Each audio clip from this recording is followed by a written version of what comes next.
बिस्मिल्लाहिर्रहमानिर्रहीम। अस्सलाम वालेकुम स्टूडेंट्स। बेटा एनिमल टिश्यूज़ को ख़त्म करने के बाद अब हमने प्लांट टिश्यूज़ की स्टडी को अब डिटेल में पढ़ना है। तो आपकी बुक के बेटा 9th क्लास बायोलॉजी की बुक के पेज नंबर 78 पर प्लांट टिश्यूज़ का टॉपिक गिवन है। चलिए अब इसको स्टार्ट करते हैं। अब यहाँ पर बेटा बताया जा रहा है जैसा कि एनिमल्स के सेल्स में हमने देखा प्लांट्स के सेल भी ग्रुप्ड होते हैं डिफरेंट टिश्यूज़ में और उनकी करैक्टरिस्टिक फंक्शंस परफॉर्म करते हैं जैसा कि फोटोसिंथेसिस, ट्रांसपोर्ट वगैरह। तो बेटा दो मेजर कैटेगरीज हैं टिश्यूज़ की, जिसमें सिंपल टिश्यूज़ हैं और कंपाउंड टिश्यूज़ हैं। तो अब बेटा सिंपल टिश्यूज़ की तरफ चलते हैं। ऐसे टिश्यू बेटा जो सिंगल टाइप ऑफ सेल्स से मिलकर बने वो सिंपल टिश्यूज़ कहलाते हैं। इसकी बेटा दो टाइप्स मौजूद हैं, एक मेरिस्टेमेटिक टिश्यू और दूसरा परमानेंट टिश्यू। अब बेटा मेरिस्टेमेटिक टिश्यू की तरफ जाते हैं। इसकी दो टाइप्स हैं, ए मेरिस्टेमेटिक और बी मेरिस्टेमेटिक। अब बेटा ए मेरिस्टेमेटिक टिश्यू की तरफ जाते हैं। ये टिश्यू बेटा सेल्स पर कंपोज होते हैं जो कि डिवाइड करने की एबिलिटी रखते हैं, ये रिप्रोड्यूस होने की एबिलिटी रखते हैं, डिवीजन कर सकते हैं। ये सेल बेटा थिन वॉल्ड होते हैं, इनके लार्ज न्यूक्लियस हैं और या तो स्मॉल वैक्यूल होता है या फिर इनके अंदर कोई वैक्यूल नहीं होता। इनके अंदर बेटा कोई इंटरसेलुलर स्पेसिस नहीं होती। इनकी मेन टाइप्स जो है मेरिस्टेमेटिक टिश्यू की वो बेटा यहाँ पर बताई गई हैं, जिसमें बेटा सबसे पहले एपिकल मेरिस्टेमेटिक और लेटरल मेरिस्टेमेटिक यहाँ पर गिवन है। एपिकल मेरिस्टेमेटिक की तरफ अगर आएँ तो बेटा ये आपके पास एपेक्स में यानी टिप्स में, रूट्स की टिप्स में मौजूद होते हैं और शूट्स में मौजूद होते हैं। बेटा जो प्लांट्स की जड़ें हैं उनके टिप्स में और उसके अलावा शूट्स में, जो बाहर को उसकी शूट्स निकल रही हैं, तना उसमें मौजूद होते हैं। जब ये बेटा डिवाइड होते हैं तो ये प्लांट की लेंथ में इंक्रीज करते हैं, ऐसी ग्रोथ कहलाती है प्राइमरी ग्रोथ। अब बेटा लेटरल मेरिस्टेमेटिक की तरफ आएँ तो ये लेटरल साइड पर मौजूद होते हैं रूट्स की और शूट्स की। अब बेटा ये जब डिवाइड होते हैं तो ये रिस्पॉन्सिबल होते हैं इनकी ग्रोथ में इंक्रीज करवाते हैं, प्लांट के डिफरेंट पार्ट्स को बढ़ाते हैं।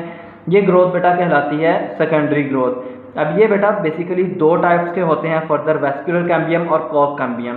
वेस्कुलर कैम्बियम बेटा ये लोकेटेड होते हैं जाइलम और फिलोएम के दरमियान। ये बेटा आप अगले लेक्चर में पढ़ेंगे जाइलम और फिलोएम को डिटेल में। और कॉक कैम्बियम बेटा ये आउटर लेटरल साइड पर होते हैं प्लांट की। अब बेटा नेक्स्ट देखते हैं परमानेंट टिश्यू को। परमानेंट टिश्यू की तरफ जाते हैं बेटा। तो परमानेंट टिश्यू जो हैं ये ओरिजिनेट होते हैं मेरिस्टेमेटिक टिश्यूज से। तो बेटा ये सेल्स जो हैं ये इन सेल के टिश्यूज़ एबिलिटी नहीं रखते कि वो डिवाइड कर सकें, ये फर्दर डिवाइड नहीं हो सकते। और इसकी आगे बेटा कुछ टाइप्स हैं जो कि यहाँ पर बताई गई हैं। इसमें बेटा एपिडर्मल टिश्यू को हम आज पढ़ेंगे, बाकी इसकी दो टाइप्स को हम अगले लेक्चर में डिस्क्राइब करेंगे, अगले लेक्चर में इसको एक्सप्लेनेशन के साथ पढ़ेंगे। तो एपिडर्मल टिश्यू की तरफ बेटा हम जाते हैं। एपिडर्मल टिश्यू जो है बेटा ये कंपोज होती है सिंगल लेयर ऑफ सेल्स पर और बेटा ये कवर करती है प्लांट की बॉडी को। ये बेटा बैरियर के तौर पर काम करती है between environment and internal plant tissues. ये बेटा प्लांट के टिश्यूज़ और इन्वायरमेंट के दरमियान बैरियर का काम करते हैं, मतलब हमारे इन्वायरमेंट की डिफरेंट कंडीशंस से प्लांट को बचाते हैं। जो उसके लिए बेटा अनफेवरेबल कंडीशन हो उससे इसको बचाते हैं।